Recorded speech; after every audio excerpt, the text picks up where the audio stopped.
সরকার যারা আমাদের মায়েদেরকে বোনদেরকে পাক বাহিনীর হাতে তুলে তুলে দিয়ে 2 লক্ষ মা বোনের সম্ভ্রম কেড়ে নিয়েছেন। আপনারা তো সেই হায়রা যারা বাংলাদেশের স্বাধীনতা কখনোই চায়নি, এখনো চায় না। আপনারা বাংলাদেশ বিরোধী, অথচ বাংলাদেশের ক্ষমতা আসতে চান কেন আমরা জানি। কারণ আপনারা এই বাংলাদেশকে আবারও পূর্ব পাকিস্তান বানাতে চান। প্রিয় বন্ধুরা আমার, আমরা বলতে চাই বাংলাদেশের মানুষের আগের মতো বোকা নাই। যদি বোকা হয়ে থাকে তাহলে আমি বুঝে নেবো, আমরা বুঝে নেবো, আপনারা জিতে যাবেন। আর যদি তারা সচেতন হয়ে থাকে তাহলে আপনারা পরাজিত হবেন ৭১-এর মতো করে, এবং আপনাদের সকল রকমের নির্বাচনী প্রক্রিয়ার গমর ফাঁস হয়ে যাবে এক এক করে। যেভাবে আপনারা ব্যালটে সিল মারার জন্য সিল বানাতে গিয়ে গ্রেপ্তার হয়েছেন, আটক হয়েছেন, যেভাবে আপনারা প্রধান নির্বাচন কমিশন আপনাদের লোক দলের লোক বসাবার পরেও আপনাদের পক্ষে কথা বলতে পারছে না। প্রিয় বন্ধুরা আমার, আপনারা বাসায় বাসায় গিয়ে, যা বাবুল ভাইয়ের বাসায় গিয়ে, আমাদের অন্যান্য নেতা কর্মীদের বাসায় গিয়ে তারা ভোটার আইডি কার্ড নিয়ে আসার সময় বলে আপনাদেরকে আমরা টাকা বিকাশ করবো, আপনাদেরকে আমরা টাকা অবাক করবো। এটা কি জালিয়াতি না? এটা কি দেশ বিরোধিতা না? সেই কাজগুলো যারা করছে সেই জামাত শিবির নিষিদ্ধের দাবিতে আজকের আমাদের এই সমাবেশ। কথা বলেছেন নূরজাহান মীরা, তিনি একজন মা, সাথে সাথে একজন চিকিৎসক। কথা বলেছেন কাজী মুন্নি আলম, তিনি একজন মা, সেই সাথে একজন উদ্যোক্তা।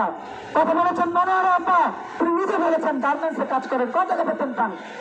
এই বেতনটা দিয়ে তার সংসারটা চলে, এই বেতনটা দিয়ে তার পরিবারটা চলে। তাকেও ঘরে আটকে রেখে তারপরে শুধু সন্তান বানানোর কারখানা বানাতে চান আপনারা। কিন্তু আপনারা ভুলে গেছেন আল্লাহ বলেছেন পড়ো তোমার প্রভুর নামে, অথচ আপনারা পড়তে দিতে চান না। আপনারা মাদেরকে পড়তে দিতে চান না। যদি না পড়ে তখন চিকিৎসা করবে কে? ওই পুরুষ ডাক্তার। তখনও তো আবার হাতে গা লাগবে, তখন আবার বলবেন না না চিকিৎসাই করাবো না। তাহলে একটা বউ মরবে, আরেকটা বউ বিয়ে করবেন, তারপর চিকিৎসার হবে, আরেকটা বউ মরবে, তারপর আরেকটা বিয়ে করবেন। এই প্ল্যানে আছেন না? যেন পুরো মা ডাক্তার না হতে পারে, যাতে করে না কোনো মা উকিল না হতে পারে, যাতে কোনো মা শিক্ষক না হতে পারে, যাতে কোনো মা ব্যবসায়ী না হতে পারে, যাতে কোনো মা সচেতন না হতে পারে, সেই প্রক্রিয়া হাঁটছেন। কিন্তু ভুলে গেছেন আপনারা আল্লাহর মায়, দুনিয়ার মায়। সূরা আন-নিসা আল্লাহ তাআলা স্বয়ং বলছেন, আপনার জন্য আমার জন্য কোনো সূরা নাই, পুরুষদের জন্য কিন্তু কোনো সূরা নাই, কিন্তু নারীদের জন্য একটা সূরা আছে। সেই সূরায় আল্লাহ তাআলা স্বয়ং বলছেন নারীদের অধিকার নিশ্চিত করে। হে পুরুষ সমাজ, হে ইমানদার, নারীদের অধিকার নিশ্চিত করে, নারীদেরকে পড়তে দাও। আর পড়তে দাও কথা তিনি বলেছেন পবিত্র কালামুল্লাহ শরীফ নাজিলের প্রথম অক্ষরে ইকরা পড়ো। পড়ো বলে তিনি পুরুষকে পড়তে বলেছেন, নারীকে পড়তে বলেছেন, হিন্দুকে পড়তে বলেছেন, বৌদ্ধকে পড়তে বলেছেন, খ্রিস্টানকে পড়তে বলেছেন, সকল মানবকুলকে তিনি পড়তে বলেছেন। অথচ আপনারা পড়তে দিতে চান না। কারণ কি? কারণ পড়লে তার 4টা বিয়ে করতে পারবেন না, পড়লে তার 80টা বিয়া 80টা রক্ষিতা রাখতে পারবেন না। এই রক্ষিতা রাখার জন্য এই লোভের রাজনৈতিক প্ল্যাটফর্ম জামাত শিবিরকে নিষিদ্ধের দাবিতে আজকে যারা কথা বলেছেন তাদের সবাইকে কৃতজ্ঞতা জানাচ্ছি। বক্তব্য দিয়েছেন ওয়াজিব রানা, তিনি একজন বাবা। কথা বলেছেন মনিরুজ্জামান, তিনি একজন বাবা। কথা বলেননি আমাদের হরিদাস সরকার সময়ের প্রয়োজনে কথা বলতে পারেননি, তিনি একজন বাবা। তিনিও ভয় পান, কষ্টের সাথে তিনি বলেন যে আমার মেয়েটাকে নিয়ে খুব হতাশা আছে, কখন জামাত শিবিরের এইসব পছন্দরা, এইসব ভাইয়েরা ঝাঁপিয়ে পড়ে। কথা বলেন বাবুল ভাই, তিনিও বলেছেন আমরা আমাদের মাদেরকে নিয়ে নিরাপত্তাহীনতা ভুগছি। আপনারা দেখেছেন না সাদিক টাইমের স্টেজে দাঁড়িয়ে সাদিক টাইমের সঙ্গে আমাদের নারী পুলিশের উপরে লাঠি দিয়েছে এই জামাত শিবিরের সদস্যরা। সেই কথা ভুলে গেলে চলবে না। জামাত শিবির শুধু বাংলাদেশকে না, এই ভারতীয় উপমহাদেশকে ধ্বংস করে দেওয়ার জন্য মওদুদি ফিতনার মধ্যে দিয়ে আত্মপ্রকাশ করেছিল। সেই মওদুদি আমাদের পাকিস্তান, আমাদের বাংলাদেশ, আমাদের ভারত, আমাদের ভারতীয় উপমহাদেশের মানুষের শান্তি চায়নি। সেই মওদুদির রাজনৈতিক দল হচ্ছে জামাত শিবির।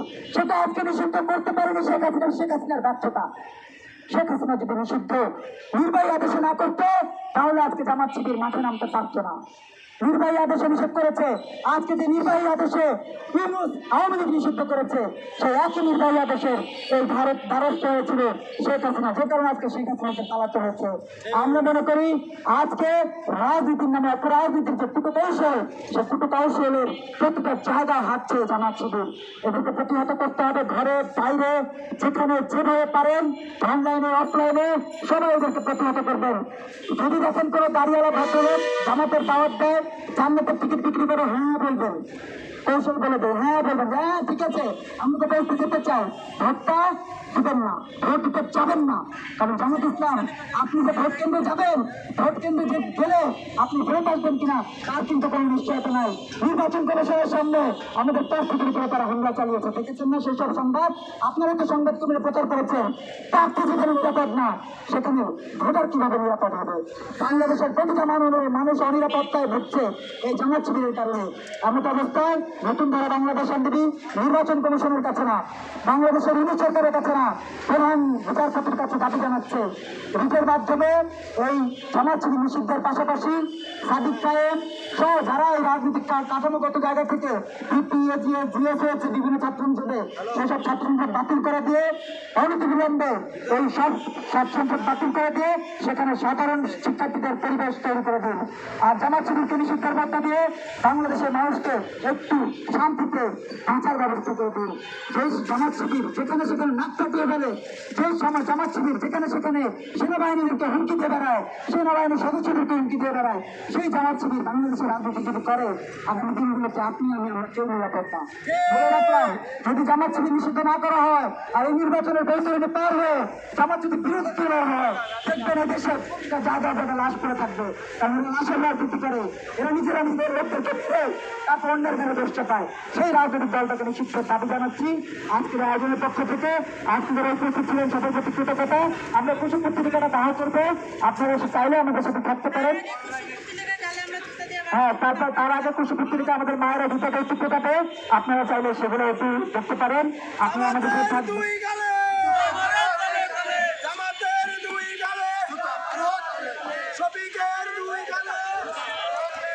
নতুন ধারা বাংলাদেশ এনডিবির সাথে এক জাত নতুন প্রজন্মের রাজনীতির নেতাকর্মী শফিকের দুই গেলে